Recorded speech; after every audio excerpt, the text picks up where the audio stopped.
We begin the program with Congressman Trey Gowdy of South Carolina, the chairman of the House Immigration Subcommittee. Congressman, thank you for being with us. Thank you. The House Republicans said this week they're going to do immigration on a step-by-step basis as opposed to a comprehensive bill. What steps will come first and when? We have already passed an E-Verify bill. So if you think of security as a tripod, we have employment security with E-Verify. Internal security would be the second part of the tripod. So will those be the first ones to go to the floor? We've already passed them. They passed out of full committee. They will go to the floor. Now, they may well be cobbled together at the floor. They may not be standalone bills. So I don't think we're going to have a comprehensive bill where everything is put together, but some of the pieces fit naturally together. You may cobble some together.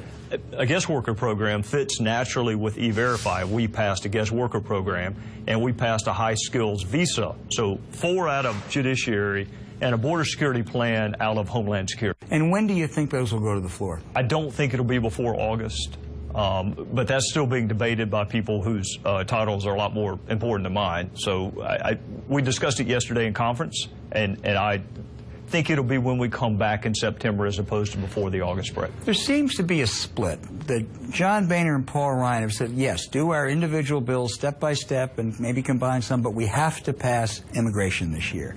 On the other hand, conservative activists Rich Lowry and Bill Kristol wrote an op-ed. Tom Cotton seemed to say the same thing. Just kill it and wait till the next Congress. Which camp are you in? I like Tom Cotton a lot. He's one of my better friends. He's a freshman, very bright guy, and he and I have had some robust discussions about it. I think doing nothing means that you're an advocate for the status quo, and I don't know anyone who doesn't think the current system is broken. So if you think the current system is broken, how can you then fashion an argument that we should do nothing? So I think we should do something. I also think that we should be prepared to walk away at some point if our principles are not being honored and not being followed. But I don't think you go into it assuming that a worst-case scenario, therefore I'm not going to even go to the dance. And there are about 20 folks, I would say, in the conference that feel that way, but it's not a 50-50 split. It's more of a 85-15 split in terms of what people want to do. A lot of focus on the border security, but I look at the figures. Illegal crossings are less than half of what they were 10 years ago. Apprehensions are up. There are fewer undocumented workers here. I mean, it's a problem, to be sure, but it's much less of a problem than the rhetoric would have us believe, isn't it? It's a symbol. Same reason you and I may wear wedding bands. It's a symbol. But I view security in 3 parts. There's the border, but we have 2 borders. And if this is about national security, we need to secure both. And to me, it is about national security. You have to have internal security because almost 50% of the current 11 million were visa overstays. So there's no fence in the world that's going to prevent that. And you have to have employment security. So what do you do to that almost 50%? Do you deport them? The visa overstays? Yeah. No, I think you, number one, you have to ask them, do you want to be on a path, not a special path, a path to citizenship, or do you want to live and work in a legal status without fear of being deported? And whatever group elects for legal status, I don't think you force citizenship on it. You then have to apply a background check.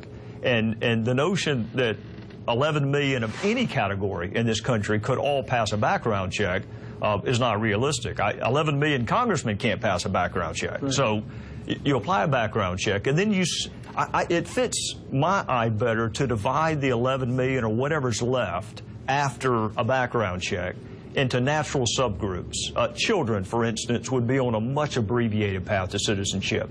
People who are willing to trade military service for citizenship, that would be abbreviated. But by the same token, I could not look an Ecuadorian couple who did it the way we asked them to do it in the eyes and say, you're going to have to go behind someone who crossed the border or overstayed a visa.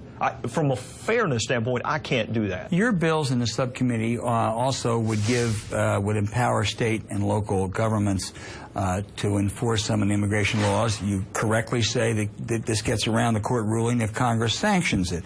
But doesn't it also raise the question of racial profiling if you turn this state and local cops loose on this? That's almost inevitable, isn't it? I am sensitive to that because I was a prosecutor for 16 years, and I have seen the destructiveness when any constituency does not trust law enforcement. It is impossible to win cases when the jury or your witnesses don't trust law enforcement enough to come forward. But Al, in narcotics trafficking cases and bank robberies and homicides, you also have this issue. And we trust state and local law enforcement with every other category of crime. every single one. Look at the bombing in Boston. It was the FBI working hand in glove with local law enforcement. So if we trust them in every other category of crime, why not immigration?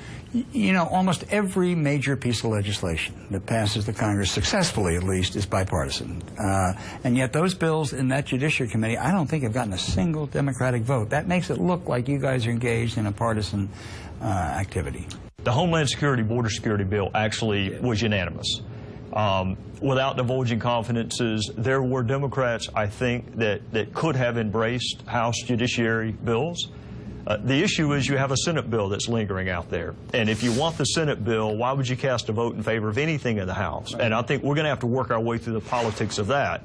But I have a really good relationship with Luis Gutierrez and Zoe Lofgren. And I think with a little bit of work, we could have gotten them to support, not them specifically, but other Democrats to support. So you think you can get some Democrats when you go to the floor? I think we can once they believe us that we're not going to bring the Senate bill to the House floor. You said you could